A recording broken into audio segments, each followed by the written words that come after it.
Հարգելի ընկերներ, տիկնակ եւ պարոնակ, բոլորիդ ողջունում եմ, շնորհակալություն այս ասուլիսի մասնակցության համար։ Ես ներկայացնելու եմ մի քանի թեզիսներ, որոնք ընդհանրապես մի փոքր մասն են կազմում սոցիալական քաղաքականության այն ծրագրի մոտ 87-88,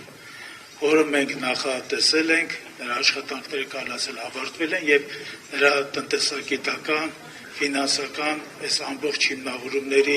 աշխատանքները արդեն իսկ կատարված են։ Ես ցանկանում եմ տեղեկացնել, որ մեր համար ամենակարևորը եւ կրթությունը եւ անվտանգությունը, բայց պետք է մենք առանձնացնենք մարդուն, քաղաքացուն, որը որ մեր երկրի կառուցման իր ավանդներ ունեցել, իր լուման է ունեցել եւ քաղաքացին, որը ցավոք ներկա ժամանակներում կարծես դա արհամարված է, կարծես հեռացված է եւ պետական կառավարման ամբողջ համակարգից, ել չեմ ասում նրա մասին, որ պետական կառավարման վերջին 8 տարիների ընթացքում համարյա ամեն օր նրանց սպասում են նոր թակարդներ, նոր ընդհանրենք ստորացուցիչ նույնիսկ նվաստացնող որոշումներ, որոնք այս իշխանությունը բերում է քաղաքացիների, ել չեմ ասում անպաշտպան քաղաքացիների հետ կապված։ Անպաշտպան քաղաքացիները ասելով առաջին հերթին մենք նկատի ունենք մեր թոշակառուներին։ Այո, թոշակառուների 36,000 դրամանոց ֆինանսական փոխհատուցումը, որը տրամադրում է այս իշխանությունները,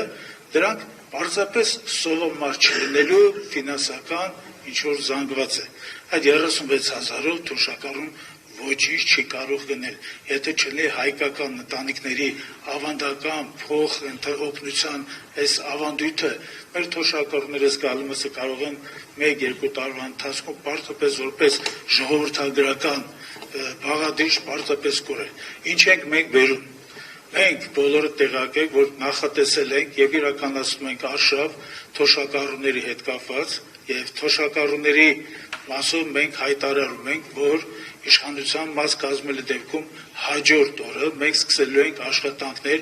որպեսզի առնվազն 2 տարվա ընթացքում թոշակները բարձրացնենք 50%-ով։ Դրան զուգընթաց գնալու է ամեն տարի թոշակների ինդեքսավորման մեր աշխատանքները։ Յուրաքանչյուր տարի թոշակառուն պետք է իմանա անկախ խոշորացված պարենային խմբերում գների տատանումներից կամ երկում ձևավորված գնաճի ցուցանիշից նա պետք է ապահովագրված լինի, որ իր թոշակը ինդեքսավորվելու է եւ նա համապատասխանաբար աճելու է եւ դա հնարավորություն է տալու գոնե չգլորվել այդ սովամահության աղքատության մեջ։ Հաջորդ թեման սոցիալական քաղաքականության մեջ դա նպաստառուներն են։ Գաղտնիք չէ, որ ներկա իշխանությունները որոշել են, որ հունվարի 1-ից պետք է անապահովության նպաստ հատկացնելու ամբողջ տրամաբանդությունը փոխեն, եւ նա որոշել են սահմանել են այնպիսի չափանիշներ, այնպիսի չափորոշիչներ, որոնցով կարող ասել, որ համարյա ոչ ոք նպաստ չէր ստանալու։ Ընդ որում, ասեմ, զարհուրելի բաներ ասեմ, մարդիկ նույնիսկ եթե անմշակ հողամաս ունեն, որևէ քարոպատված մի հողամաս, նույնիսկ այս հողամասի ունենալու փաստից ելնելով անապահովության նպաստ չեն ստանալու։ Մարդիկ, եթե ընտանիքի անդամները մինչև 10,000 դրամի կարգի պետք է զրուցեին, ընդհանրենք հեռախոսներ ունեն, այս լուսավոր դարում էլի, եթե 10,000 դրամի նույնիսկ զրույց են կատարել, նույնիսկ իրար միջև, այդ 10,000 դրամի արձանագրումը լինելու է փաստ, որպեսզի անապահովության նպաստը զրկվեն։ Եթե մի քաղաքացիներից մեկին իր բարեկամները կամ որևէ բարերար ենթադրենք ուղարկել է որևէ գումար մոտավորապես 10-15,000 դրամի կարգի, նորից նպաստի զրկվելու են։ Հիմա այս իշխանությունները ինչ են անում։ Նրանք սա հունվարի 1-ից պետք է մտցնեն, որոշումը համերական, բայց հասկացան, որ դա ապագա ընտրություններին որոշակյորեն խառնելու են իրենց քաղաքարտերը եւ 160,000 քաղաքացու եւս բերելու են ընդդիմության կողմը, դրա համար նրանք արկախել են եւ հուլիսի 1-ից են փորձելու այդ ամենը ներդնել։ Մենք ասում ենք, որ հուլիսի 1-ից, բնականաբար հունիսի 8-ից հետո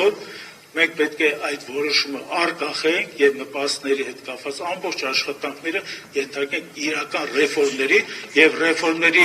եւ ռեֆորմների այդ կենտրոնում պետք է լինի մարդը։ Մի կարևոր խնդիր մենք անդրադարձել ենք սկրինինգների թեմային։ Գաղտնի չէ, որ մեր բնակչության զգալի մասը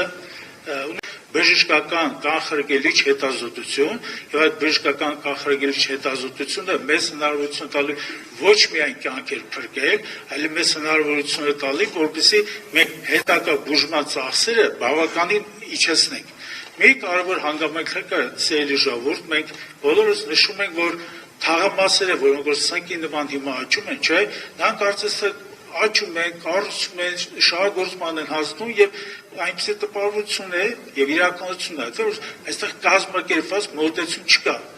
Մենք ինչ ենք բերելու քաղաքաշինության մեջ։ Քաղաքաշինության մեջ մենք բերելու ենք կարգ ու կանոն, բերել ենք չափորոշիչներ, յուրաքանչյուր թաղամասում պետք է լինի իր պլանը, յուրաքանչյուր շենքի շուրջը պետք է լինեն այգիներ, սպորտային հրապարակներ, երեխաների համար ինչ-որ տեղեր, մեծահասակների զրուցարաններ պետք է լինեն, եւ այս ամենը յուրաքանչյուր շենք պետք է մտնի շահագործման մեջ կամ թաղամաս, միայն դեր չափորոշիչներին 100% համապատասխանելու դեպքում։ Մի կարևոր խնդիր կա, դա սերունդների եւ բարեկեցիկ առօրյայի խնդիրն է։ Այս խնդրի մասով ես ասեմ, որ մենք նախատեսել ենք մի կարևոր նորություն, կարևոր մի նոր արշավ եւ հավանաբար դա հունիսի 8-ից հետո կդառնա նաեւ որոշումներ եւ կիրագործվեն, դա վերաբերում է տարեցների համար Երևանի քաղաքային տրանսպորտը եւ հետագա իհարկե հանրապետության մնացած քաղաքներում գործող հանրային տրանսպորտին, այդ վճարը այստեղ չպետք է լինի։ Թոշակառու մարդը պետք է տրանսպորտի երթևեկի անվճար։ Այս թեմայով մի լրացում եմ ուզում կատարել, ձեզ ներկայացնեմ, դա վերաբերում է մշակութային օջախներ, պատկերասրահներ, թանգարաններ, մեծահասակների եւ երեխաների այցելությանը, այս այցելությունները, այս երկու օջախները եւս լինելու են անվճար։ Կարծում եմ, ես ներկայացրեցի մի մասը, որովհետեւ ծրագիրը բազմաթիվ կետերով, թեզիսներով հագեցած է եւ հետագա ամիսներին մենք այս մեր աշխատանքները կհարստացնենք, կներկայանանք նաեւ այլ մասնագետներ եւ միասնական կերպով մեր ինտելեկտով, մեր կարողություններով, մասնագիտական հնարավորություններով այս ամեն ինչը կհասնենք իր բարեհաջող ավարտին։ Շնորհակալություն։